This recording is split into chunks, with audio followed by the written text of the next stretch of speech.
Hi, I'm Jane Akins, the City of Northport's Community Engagement Coordinator. Welcome to our podcast, Voices of Northport. In this series, we aim to preserve the living histories that shaped our city's identity by creating an audio archive through the voices of those who lived it. In this episode, we speak with a businesswoman, former commissioner, and nonprofit advocate.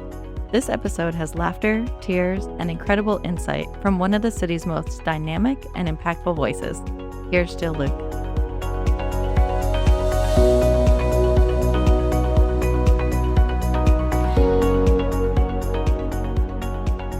Hi, Jill. Thanks for being here today. Thank you for having me. Appreciate it.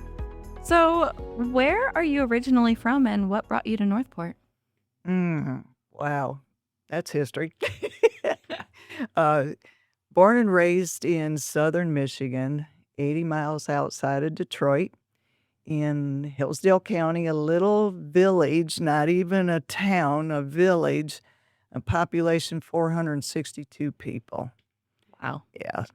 Didn't leave that area until I was 27 years old. So country girl, rode the horses, had all sorts of animals, lived on the farm, riding horses and playing I was a cowboy, roping the cows and stuff.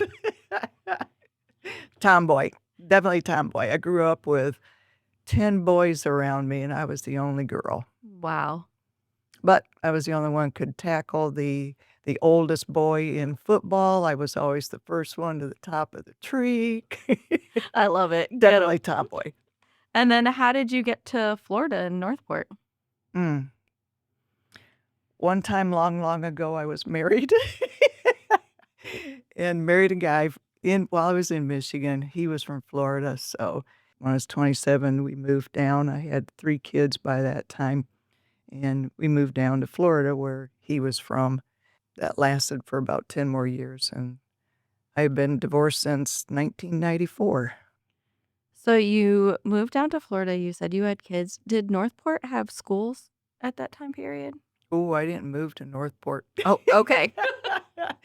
We went to his county that he was raised in, Putnam County.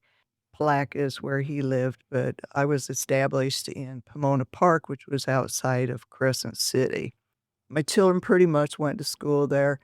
I drove them into Palatka. They had a Christian education, private education to a certain point, and then I actually homeschooled them for 4 years, and then I enrolled them in Crescent City High School because I said, "Nah, you're going to high school. You're going to miss out on too much by staying home with me." So sent them to school at that point. And from there, I went to lived in St. Augustine, worked in Jacksonville, moved down to Bradenton for a job, worked in Lakewood Ranch back in 2001, when it wasn't what it is now.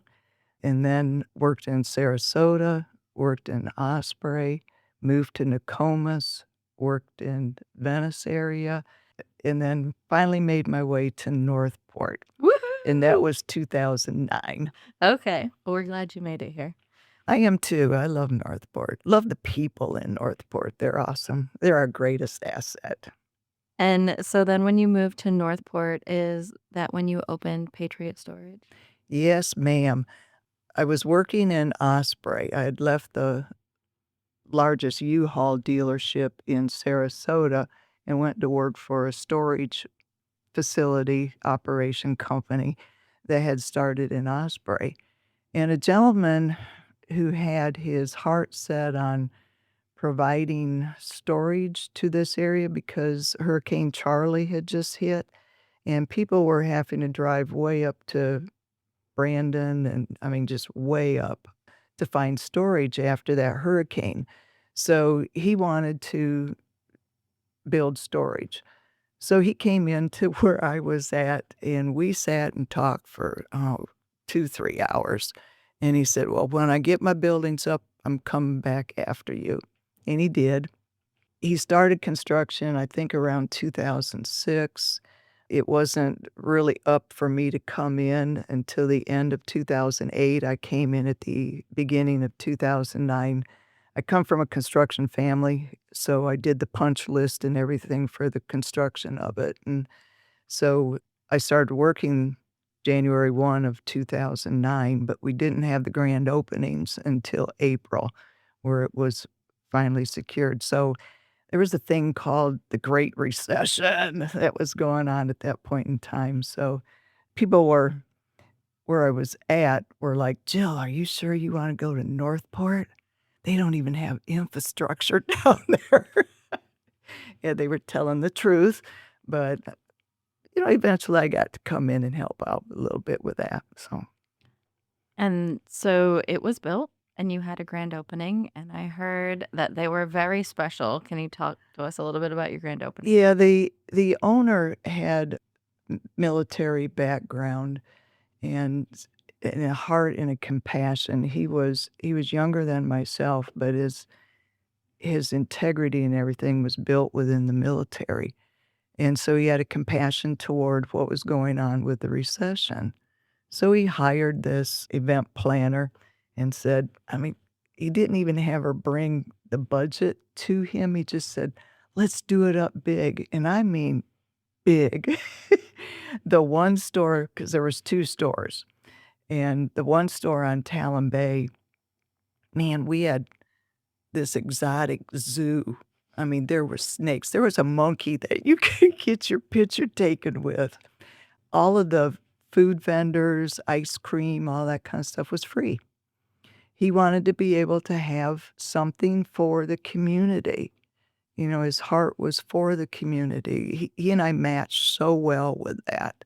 So he said, "Just do it up." At the other one, there was, again, kinda like a circus type of thing, and just events and fun things to do. I mean, there were over 1,000 people, close to a couple thousand people over the weekend because we did it one day at one and the next day at the other.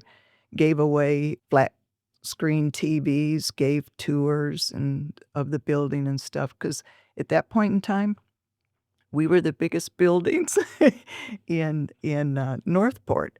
In fact, the police department were training canines on our 3rd floor. Fire department was doing drills and stuff. I mean, we were like the training tower back in the day for the fire department, police department. It's just cool. They would hide drugs, and the dogs would go sniff out the drugs on 3rd floor. Fire department, they would scale down from the roof because it was, a 3-story building, so it was cool. That is very cool. Yeah, it was community minded. I mean, Patriot was always community minded, and veterans, of course, had 10% off because they were honored for their service, so but it was nice. The owner got to know me a little bit more, and he's like, "Run it the way you would, Jill. Make it your own." So I did. And so then you started to run it, and then it was around the recession. And I heard that you were very nice to the nonprofits in the area. Can you talk a little bit about maybe what your storage did for the nonprofits? It's emotional because I can still go back. Being in the storage at that point in time, I saw what was going on within the families and within the companies, within the nonprofits. I always had a list of it was like a one-stop shop to find out where to go and how to get help. But we had over 800 kids that were homeless at that point in time, and I know they count couch to couch type of living as being homeless, but there were kids living under bridges and trying to go to school at the same time. If you're gonna accomplish anything in life, you're gonna have to have an education. The Backpack Angels started at that point too. They came to me and they said, "Jill, we're wanting to do this for the students to try to keep dignity, to their life, make it quiet." And so I gave them a unit, and they stored their supplies and stuff in, and they said, "It's only for 4 months." And so they came back after 4 months, and they're like, "Jill, we wanna keep going." And like, "You need to keep going." So as long as I could, I think it was 3 years or 4 years maybe, they had free storage, and it went up to 4 units that were 10 by 20s. And they would store their tables, and it was just a theatrical performance when they came to bagging, and it was great. But the nonprofits help where government can't or others can't, and it becomes overwhelming when you're in a recession such as that was. So I ended up helping 26 nonprofits with free storage, just trying to take some of the burden off of them. And we were new. We had 1,764 units. And of course, you're not going to fill them all up at once. So I had the availability, and as long as I wasn't needing it for paying customers, they received it for free. And then even when I did need the space, they were brought in at half price. The owner did tell me to run it as though it was mine. I took advantage of that statement. But he didn't lose anything, so, you know, the grand openings, I told you he didn't ask about a budget or anything. I was in the office with him when the event planner came in and handed him the bill for $18,000. He goes, $18,000. Okay, and he writes the check. But the community had a fun time at that party. That is amazing. And you hear a little bit of hostility around so many storage units right now. It's so heartwarming to hear your story and what your storage Oh, unit has man, done I for the would have community.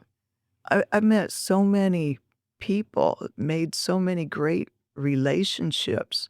People would just stop by to chit-chat and to talk, or they had an idea or needed to know where to go for something. So it was a very social place, extremely social, but I'm proud of what that company did.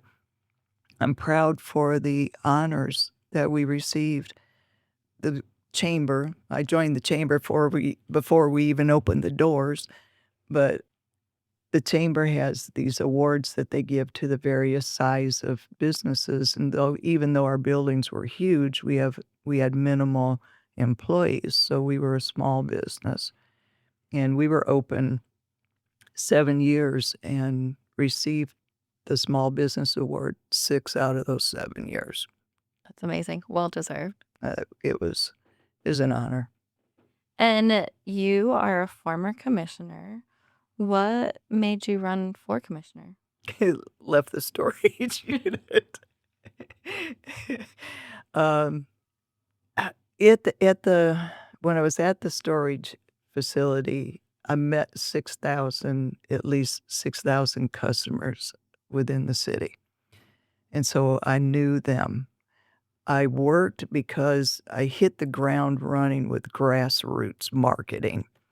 And so I knew the businesses, I knew the leaders in the city, I knew how things were functioning and stuff, so but I not only did that here, I also went up to Sarasota, I went down into Charlotte County, so I spread my wings, I guess I'll say. So it came time for the storage to close, and I made sure my employees were all taken care of, but when you have a sale and stuff like that, I mean, I've gone through so many different jobs and occupations, they don't keep the big guy. So I was thinking of, what am I gonna do? Where am I gonna go? Type of thing, last minute.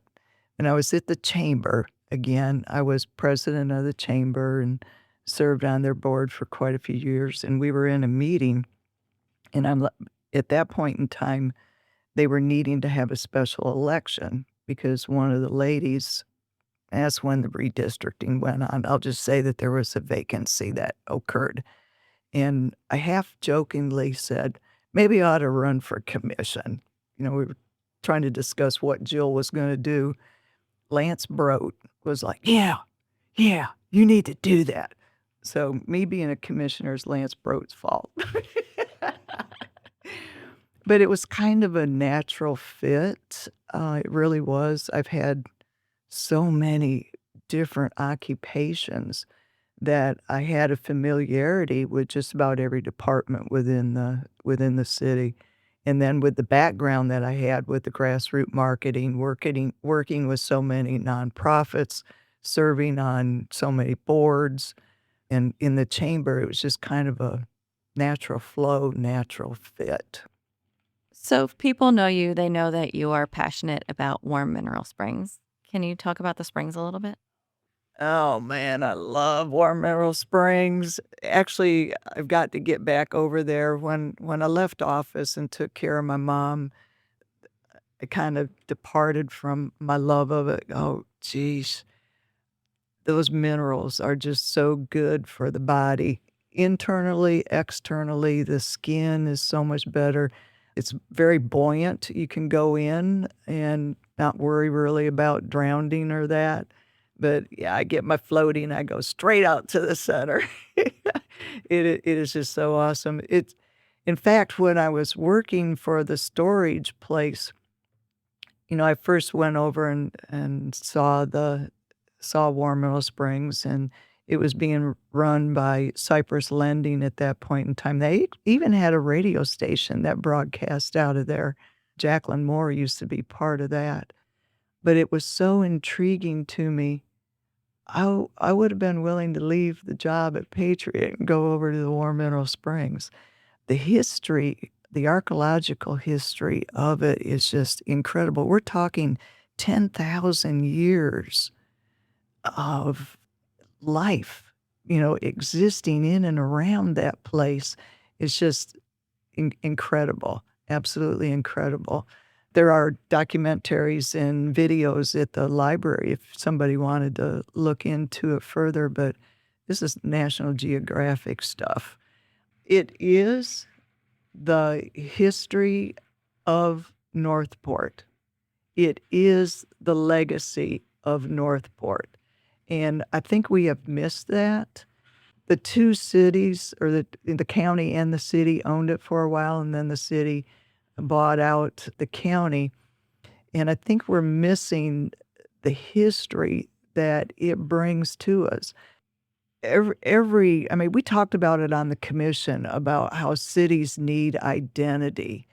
And that is the identity of Northport because of the historical aspect. I mean, you go back to when the quadcentennial was going on, when the building was first built, that was establishing why people were coming to this area. It was because of Warm Mineral Springs.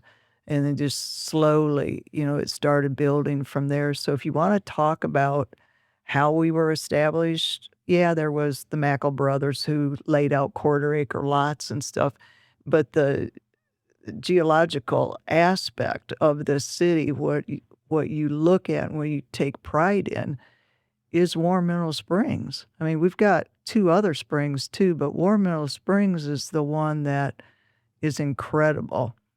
And yes, it became such a baby of mine. Everybody knew that I was gonna bring Warm Mineral Springs up while I was on the dais, and was able to preserve not just the water was designated historical, but was able to preserve the buildings. Those buildings are mid-century architecture, and you don't find that around much more. So that itself is something that brings people to the area. We have the cyclorama. I think there's, 6 of those left in the United States, something like that.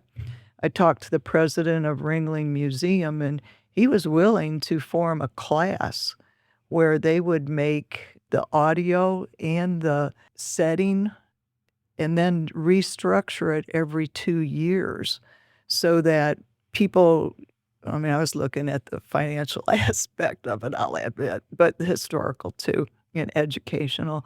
But if you paid to go in to view the cyclorama, every 2 years you would see a different depiction of history. And he loved that idea. In fact, they have students that do work, and he was willing to, look at that too. The Arts Alliance at that point in time was, because they had a figure of $250,000, he was going to even try to get the funding for it. So there are just so many aspects of War Mineral Springs that are so promising that, yeah, that's kind of where I feel at least our legacy and our identity should be attached to, because it's, as I said, it's going back 10,000 years. But the the buildings are designated historical. Of course, the hurricanes came through, so the commissions after me were looking at it, and they didn't maybe see the value that I and some others see. So went through a bit, but they finally saw the value and gonna continue the restoration. I also put in, actually with the help of Senator Gruters, to get it designated outstanding spring, and I believe that's a lot easier than what people are thinking that it's not. I believe Senator Gruters was in agreement with me, but it's highly unusual to have a spring south of I-4, and here we are in the city of Northport with it. So it's something that needs to be viewed. It's a legislative action. To me, it's just simply adding War Mill Springs to the state law, to the statute, and adding them with the other springs that are there, but all the other springs are up above I-4. But, yeah, it's awesome. A lot of people don't like, I mean, some people say, "Oh, it smells," but that is the minerals, and even if you dig dirt, you're gonna be smelling, minerals and smells, but it's good for you. It really is. Love that place. And while you were on commission, your vote helped to bring the Atlanta Braves spring training stadium Oh, yeah. here. Do Oh, you yeah. I'm ever so pass proud of that and, like, just driving past, like, "I did that." Oh, I remind them on occasion.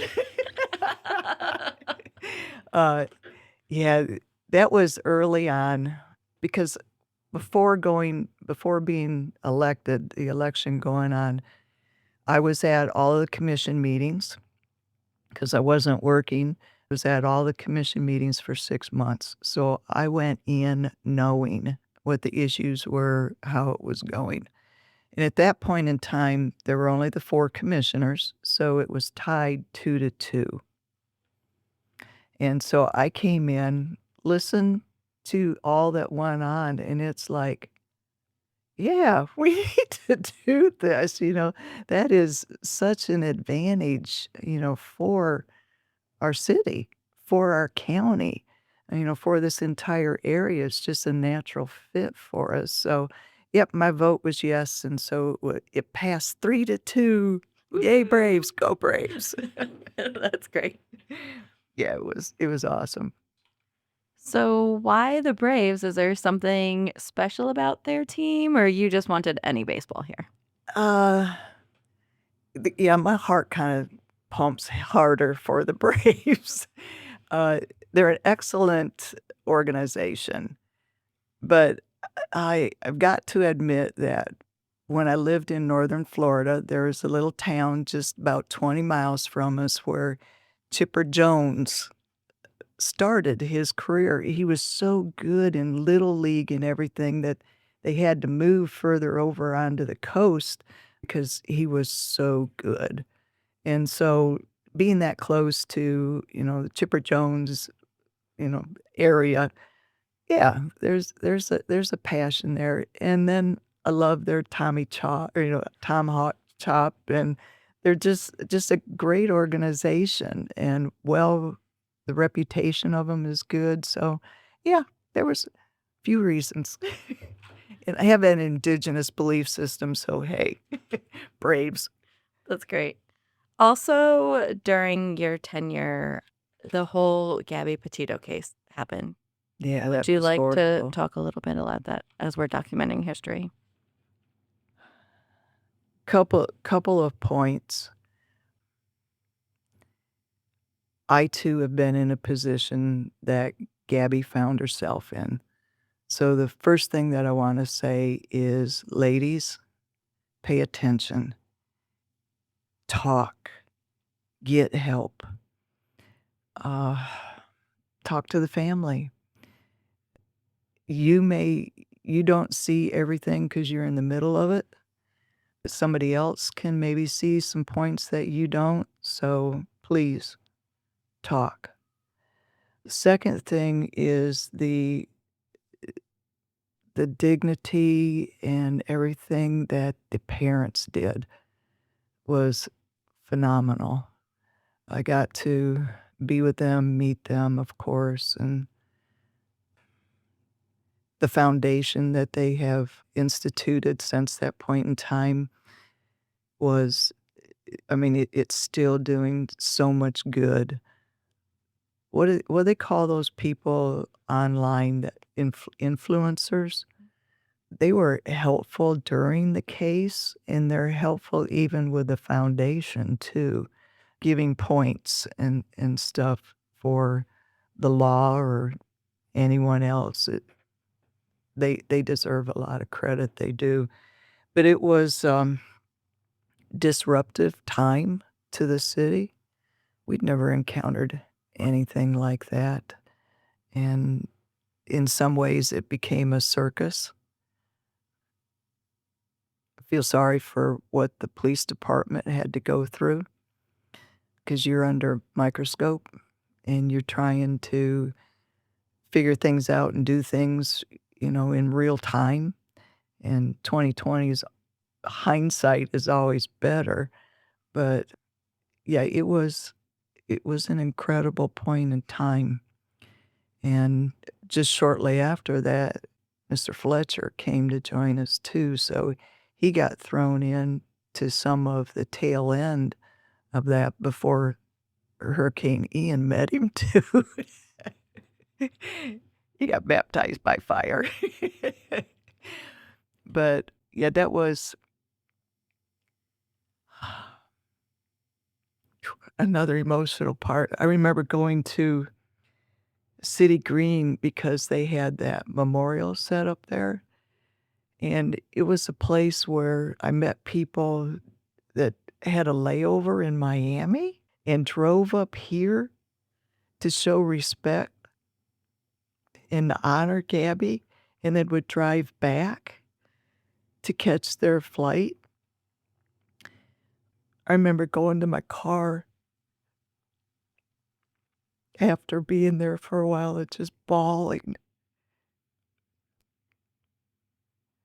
'Cause by the grace of God, it could have been me.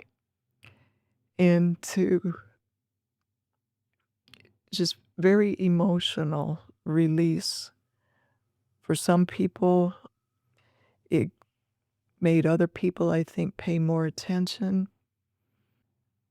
We can only pray that the best comes from a situation such as that, and that our city even can grow and stand firmer and stronger and more prepared because of going through something like that.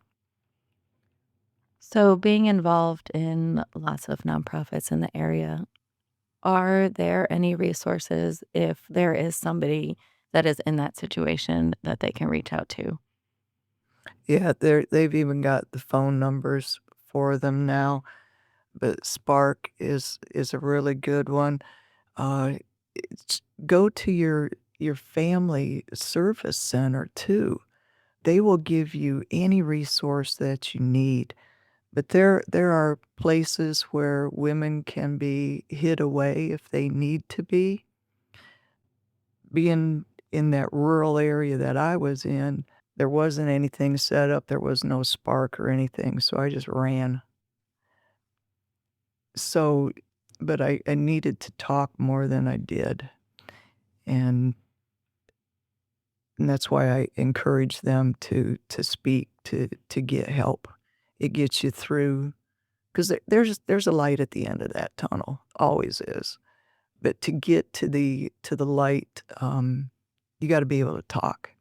You gotta be able to open up. So, just ask them to do that. So you mentioned that City Manager Fletcher was also hired at that time. What did Yeah. that process look like? It's involved. I mean, it really is. You go out to a national search and people apply, and we had several that applied, and then you kinda whittle down, looking at over their resumes and stuff like that. We had 5, and then quickly it went down to 2. Not that we had eliminated, but they took positions in other cities.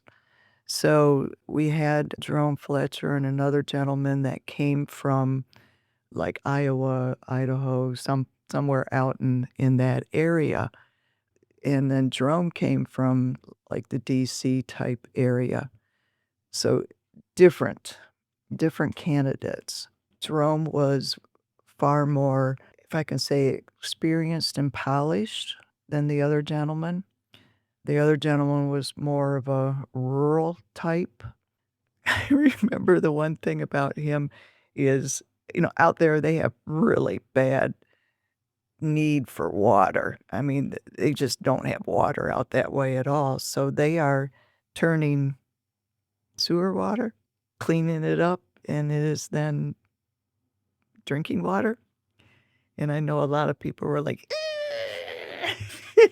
and that kinda gave him a negative because he definitely believed in that. But so went through the process, and Jerome was just shining. I mean, he sat there, even his body language was just so professional and sat there and gave every answer. So it was incredible watching and participating in that process. Great. So I'm just gonna do something a little fun. Fun, all right. People can't see you right now because this is a podcast, but you are always around town in the most beautiful outfits. Oh, goodness. And I heard that you might have a room in your house dedicated to only your clothes. I It's just me. I have always been the theatrical in that kind of manner. Even when I graduated high school, I was voted best dressed. But the thing because, that rural area I was talking about, I sewed the majority of my clothing. Sure did. And it's just something that has stayed with me. I love fashion. I love being eclectic, just being me. But I love themes, and I love dressing up to themes. And, you know, shoot, I can change my clothes 4 times in a day, depending upon where I'm going, what I'm doing. Just, got this theme going on, or I feel chill, so I'll just wear my jeans, just it's just fun. I look at dress and attire as being fun, and it's not 1 room, it's 3. Yeah, I have a 3-bedroom home, so, I live alone, of course, and so, yeah, I got 3 closets, 3 beds to shove totes under. Yeah, I got a lot, That's amazing. but it's fun. That's why you always look so good in those outfits. Well, and I do wear people say, "Oh, you don't even wear the same thing twice." I do, but I'll change it up, I'll put a different shirt with it or, a different pair of pants with it or, do something different to mix it up, so it's fun. That's just fun. Okay, so you have been a part of multiple nonprofits and volunteering. Are there any moments that stick out with you during your tenure at those different nonprofits? I'm currently working with 10. But moments that stick out at back at Patriot when there was the 26, there was some fun times, but I not only allowed them a unit to store stuff, if they wanted to have a show or something, they could, and so one time I just had this, I don't know what you would call it. I allowed them to have units, any of the nonprofits or even small businesses, and each of them had a unit in the hallway, and people could come. It was like a farmer's market type thing, and they could shop, those what those people had in their units for sale, and the nonprofits could, give out literature or something, but I allowed my grounds to be used too. So the Rotary Club had a pumpkin sale, near Halloween time, and I remember the bucket brigade of where we would throw the pumpkins to, each other and to get them off of the Chris Bilodeau was part of that. But that makes me thinking of that front yard. I saw a panther, believe it or not, in Northport, a panther, and I could not get to my phone to get it. It was so regal. It was walking across the Talon Bay yard, headed toward the Mayaca Forest area. So I don't know if it swam across the river or what, but man, that thing was just beautiful. The tail hanging, its paws so huge and just regal walking. I know that was diverting. No, I love The the talking about wildlife. the That's yard, beautiful. my mind will go to that panther occasionally. It's just gorgeous. So there was a lot that went on there. There was Santa 34287. You wanna talk about, I'm an emotional creature here. Uh, it was there were Toys for Tots and places, organizations like that that collected new toys for Christmas. Well, this Santa 34287 collected used items for Christmas, and it was just incredible to watch these people collect things. The parents come pick out things. The kids, could give a list if they wanted. The lists were incredible because they would try to furnish for the teenage kids too, so when you see a list and most all of them have underwear put on a list, it gets real when, of course, the recession was going on, but it gets real when kids get brand new tons of toys, and then you got this teen that's asking for some underwear. So this one day, a mom walked in, and she had received previously from this nonprofit, and she had a box, and she wanted to donate the things that she had collected for somebody else's kids. And I remember the one thing that she was so proud of was a half bottle of cologne. She wanted some kid's mom to be able to celebrate Christmas and have some cologne.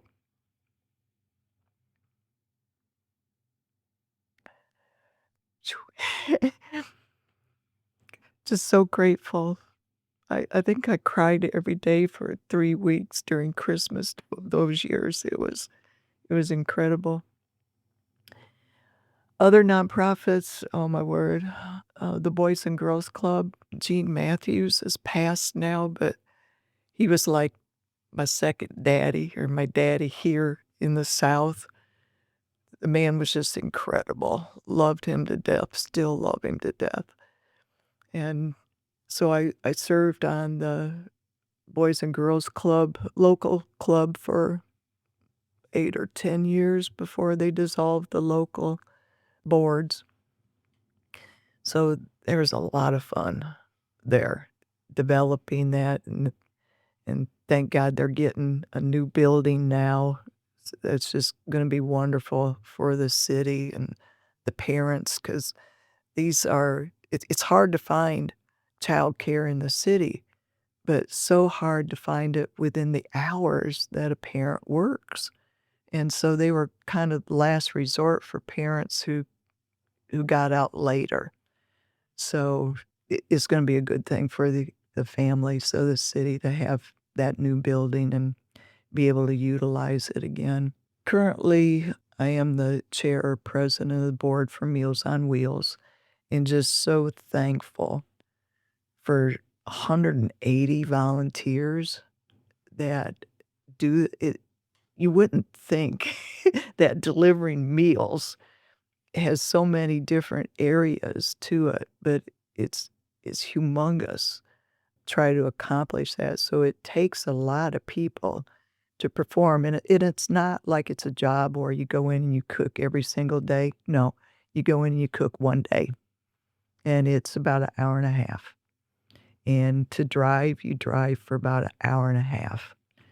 So watching this organization go from completely volunteer, having a waiting list to no waiting list, serving, I think we served, it was over 400 independent first, unrepeated people last year. And so we serve the folks who can't stand to fix their own or have a hard time, or they had an operation and in rehab, and so we'll deliver to them too. And the elderly, it keeps them from having to go into the nursing home or assisted living because they can be independent by getting that meal. We deliver Monday through Saturday, 1 meal a day, and it's yummy. They make everything from scratch.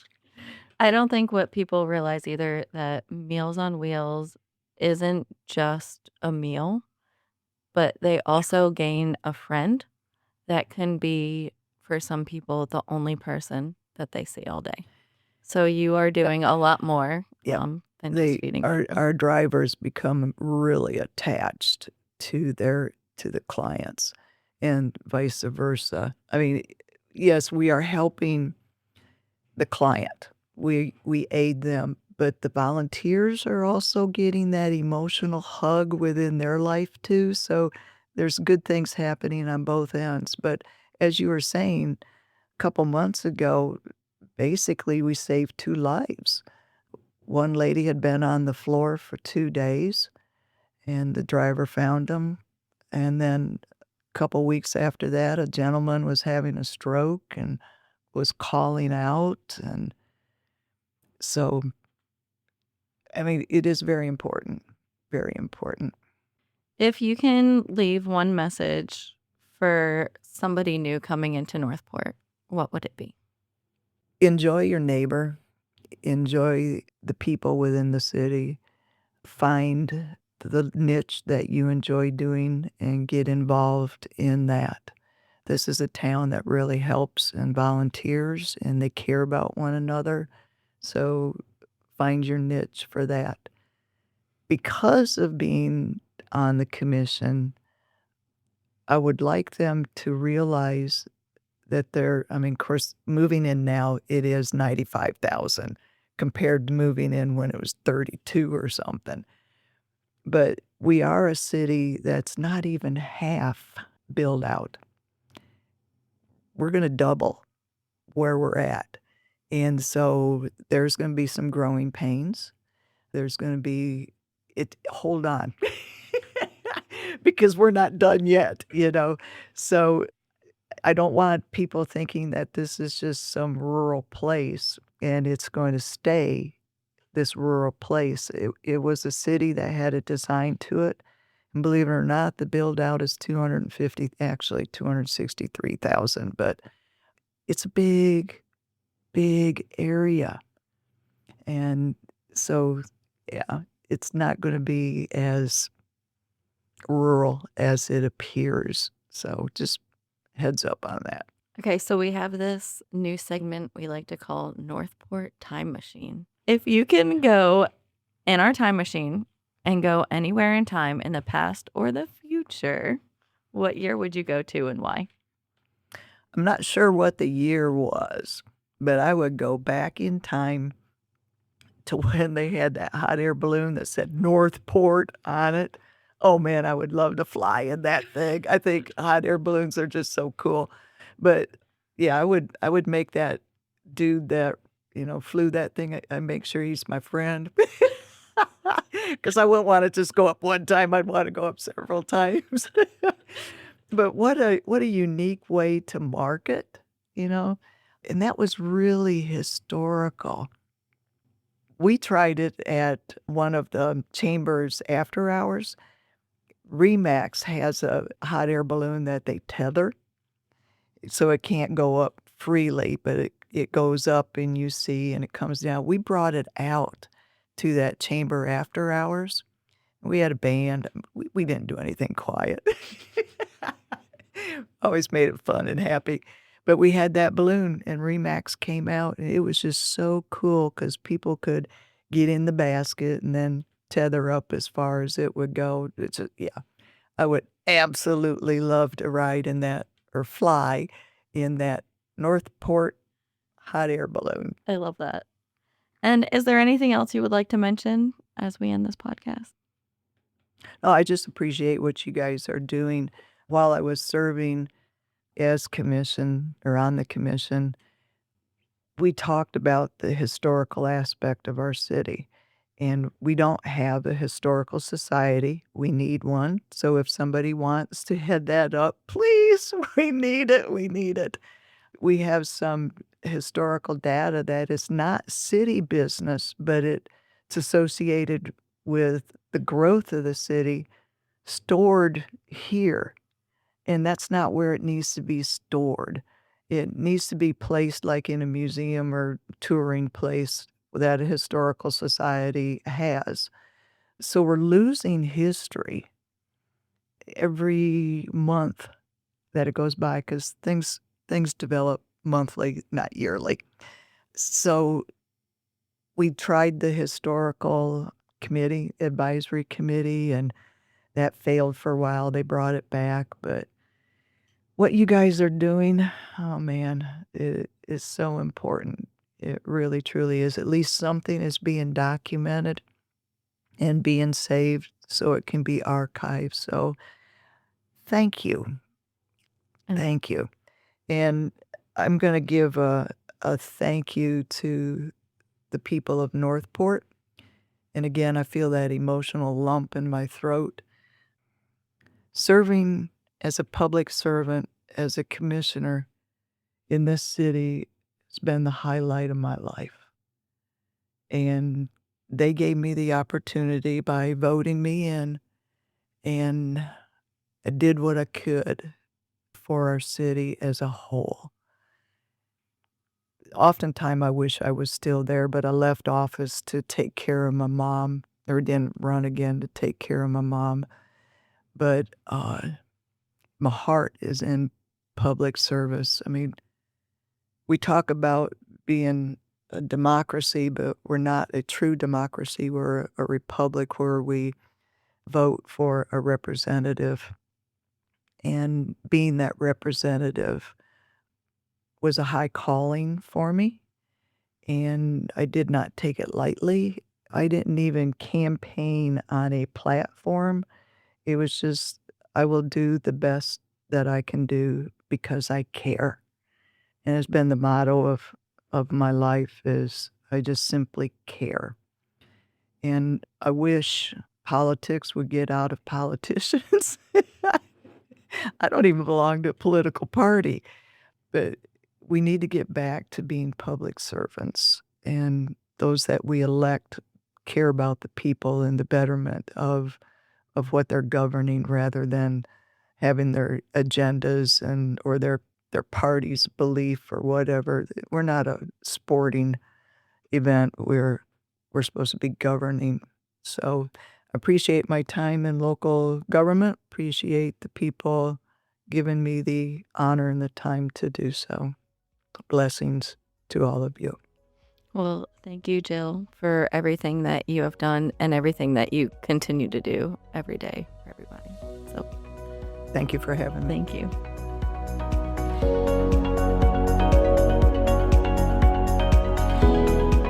That's it for this episode of Voices of Northport.